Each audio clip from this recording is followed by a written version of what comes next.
Hi, my name is Lance of telemanpowerless.com. Today I'm going to be showing you how to upgrade your QFlex 400 with DVBS2X, Fastlink LDPC or paired carrier functionality. Typically adding the paired carrier, Fastlink or DVBS2X demodulator features to a modem requires hardware and a software key to unlock the features. It is worth noting that the modulator does not require additional hardware but still requires a software key. Applying these will be covered later in the video. Hardware-wise, I will cover three scenarios. Firstly, upgrading a modem to enable the DVBS2X or Fastlink demodulator or paired carrier functionality. Secondly, upgrading a modem to enable DVBS2X functionality and paired carrier operation for use at the same time. And thirdly, upgrading a modem to enable paired carrier operation that already has an existing DVBS2X expansion card. After the hardware install, I will show how to apply the software activated feature keys, or SAF codes as we call them, to the modem and verify they are active. This is the standard expansion card kit. This is the expansion card. Some refer to it as a mezzanine card because it stacks to different levels, but whatever term is used, the serial number should say P3628. The PCB etching will say 3618. This is just a variation of PCB that has connectors on the top side, so the numbers changed to 3628, but it's the same as the 18 card, but it's just stackable. There are three 8mm hex spacers and 3 crinkle washers to secure the card. Typically the kit is shipped with 2 heat dissipation options. So we have a fan if it's installed in the top position, or if it's a single card install. If the card is installed in the lower position, there is a low profile heatsink option. The option that is not used can be discarded or stored for future use. If it is known at the time of ordering what position the card will be in, these options can be pre-installed. As we are starting with the single card install, I will just install the fan. So just peel back the protective film, orientate the fan so the cable is near the connector at the top. It just plugs in there. Just firmly press down. Don't use the fan blades to do that because you might damage the fan. But yeah, just stick it in place. It should be secure, and that is ready to be installed. The tools you're going to need for this install are firstly a POSI #1 driver or a Phillips #1. The modem screws are taut in the factory, so it can be a little hard to budge at first. Correct driver selection can help not round off the screws. To install the card itself, you will need a metric 5mm hex driver, or the closest imperial equivalent is the 7/32 socket. On a QFlex 400, there are 2 screws on each side and then 6 on the top. One has a warranty seal on it. Before you break the warranty seal, you can contact us with the serial number of the unit. As standard, we offer 2 years warranty from the day the modem ships. We can check the warranty status, log that it was upgraded in the field, and the warranty will not be voided. If the unit is out of warranty, then breaking the seal is of no consequence. I use my POSI #1 driver to unscrew the cover screws here.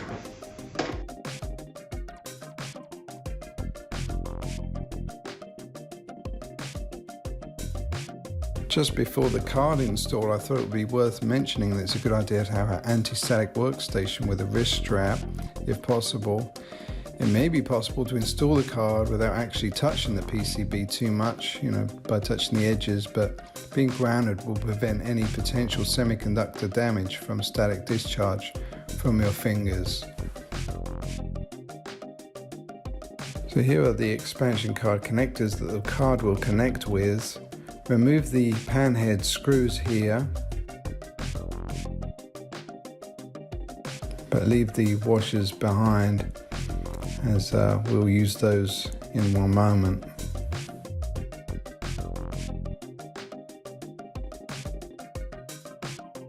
Now we install the hex spacers where the screws were using those washers that we left behind.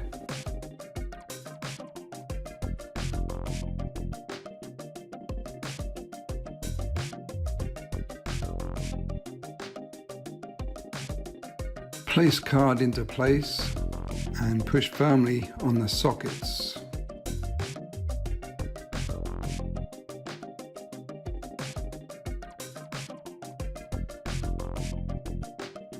Secure with panhead screws and crinkle washers.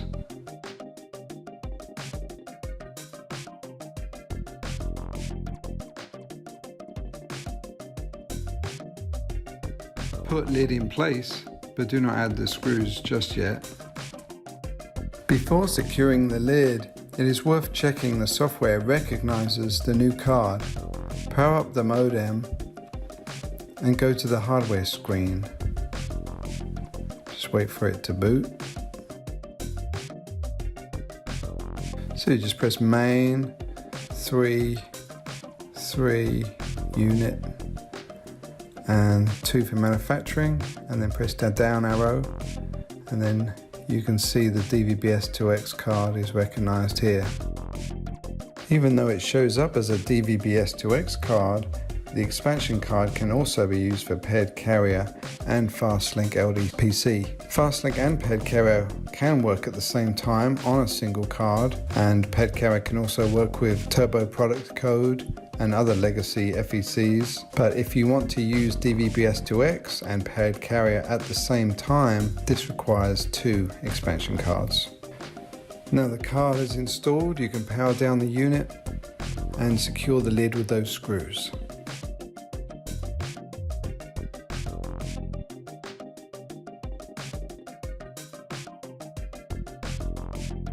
So when installing 2 cards, the upper position card will have the fan installed, which we showed how to install that earlier, and the lower position card will have the low profile heatsink, and I'll show you how to install that now.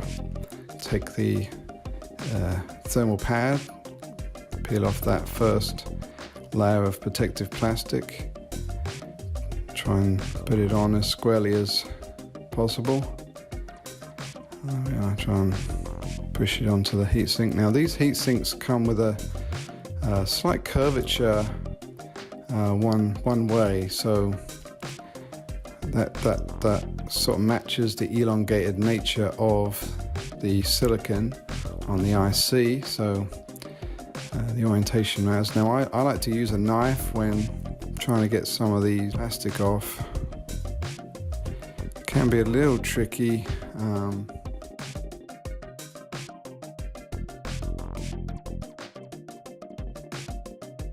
So you can use your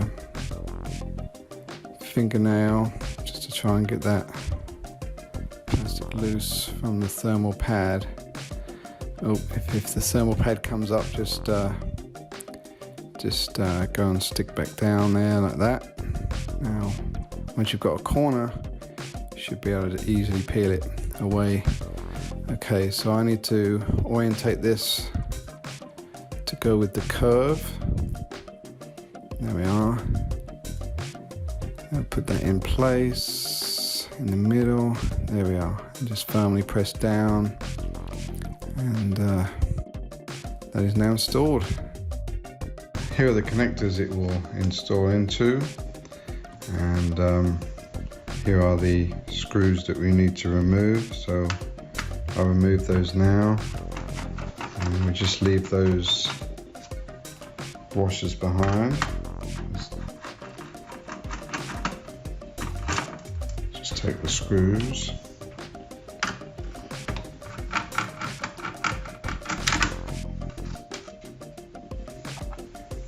Now install the hex spacers where those screws were.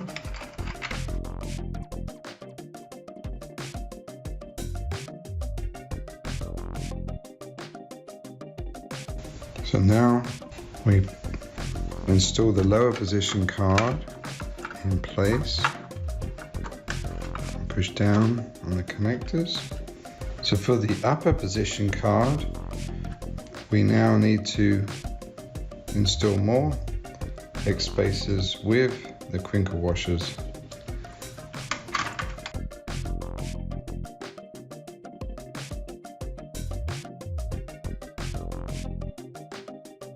So the upper card should have the fan installed, So we just line it up and push firmly on the connectors. Now we install with pan heads and the crinkle washers.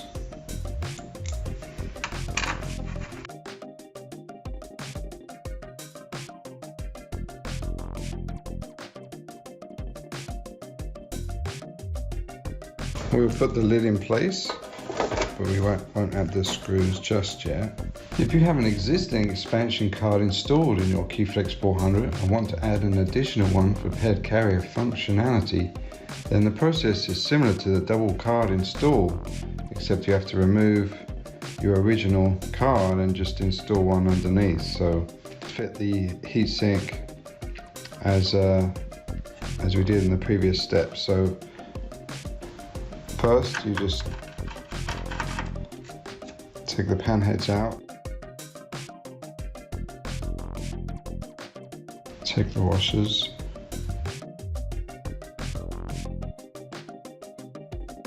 okay, so carefully ease this out. Try not to flex the board too much, just kind of ease it out using the side. So, and we have the lower board, we're just going to put it in its place. So we just push down on those connectors. Now we need to install the hex spacers with the crinkle washer on.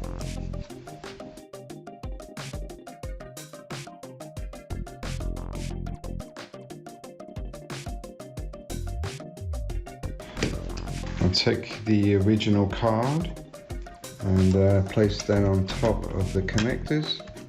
Push down firmly, make a good connection.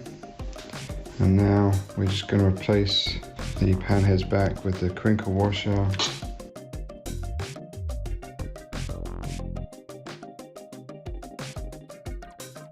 And then we're just going to temporarily put the lid on to check the modem recognizes the cards. Before securing the lid, it is worth checking the software recognizes the new cards. Power up the modem and go to the hardware screen. You do this by pressing main, 3 for view, 3 for unit, 2 for manufacturing, and then the down key, and then you can see the hardware. There's the DVBS2X card there, and another one there. The lower one is 1, and the upper one is 3. Now the cards are installed, you can power down the unit and secure the lid with those screws.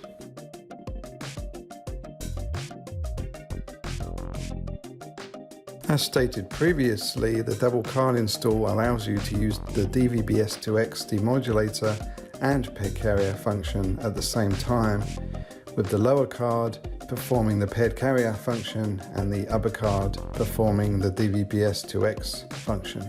If the modem serial numbers were provided at the time of ordering the upgrades, then SAF codes are typically sent out electronically by email.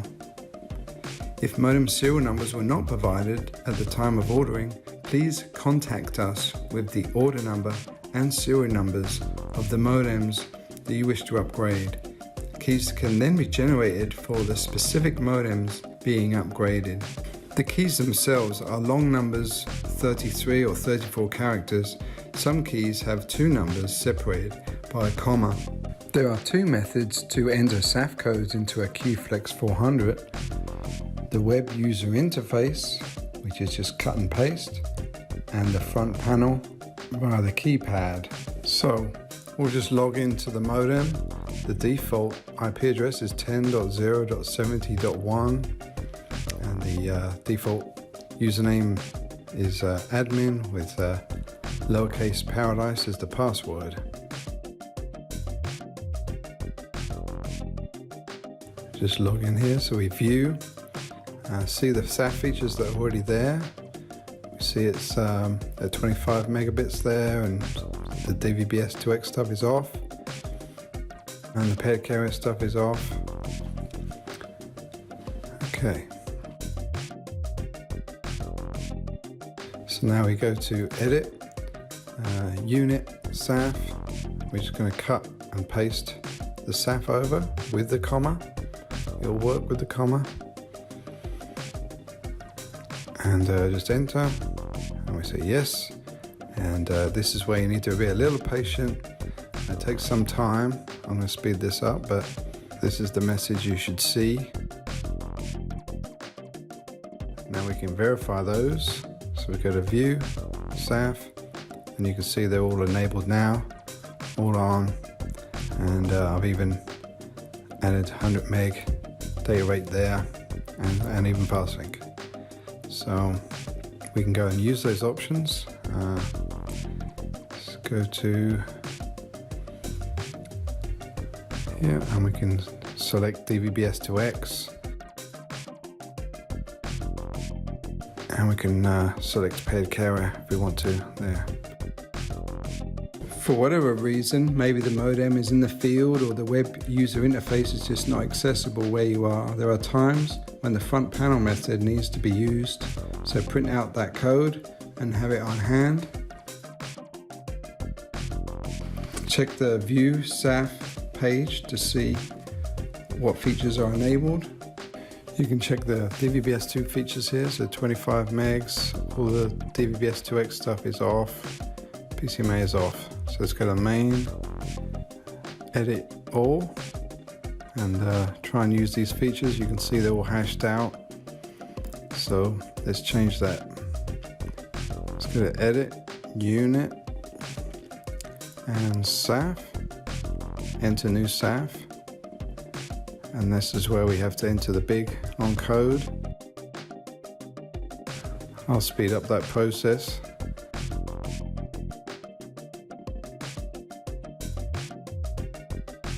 Once the code is entered, you can just press enter and wait for the code to be accepted and applied to the modem. Okay, so it's ready. We're going to enter the second code now. These codes were separated by a comma, but they are two separate codes, and they have to be separated when entering in the front panel. We press enter for the second time. Wait for that one to be applied. Okay, let's go and verify. So View, SAF, and there you can see we've got 100 megabits per second PCMA, we've got DVBS2X, we have all these Fastlink, all these features.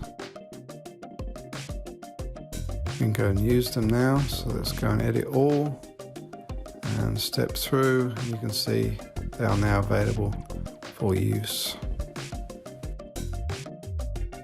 So we have covered how to add DVBS2X, Fastlink LDPC and paired carrier features to a QFlex 400 modem. If you require any assistance, feel free to contact us. Thanks for watching.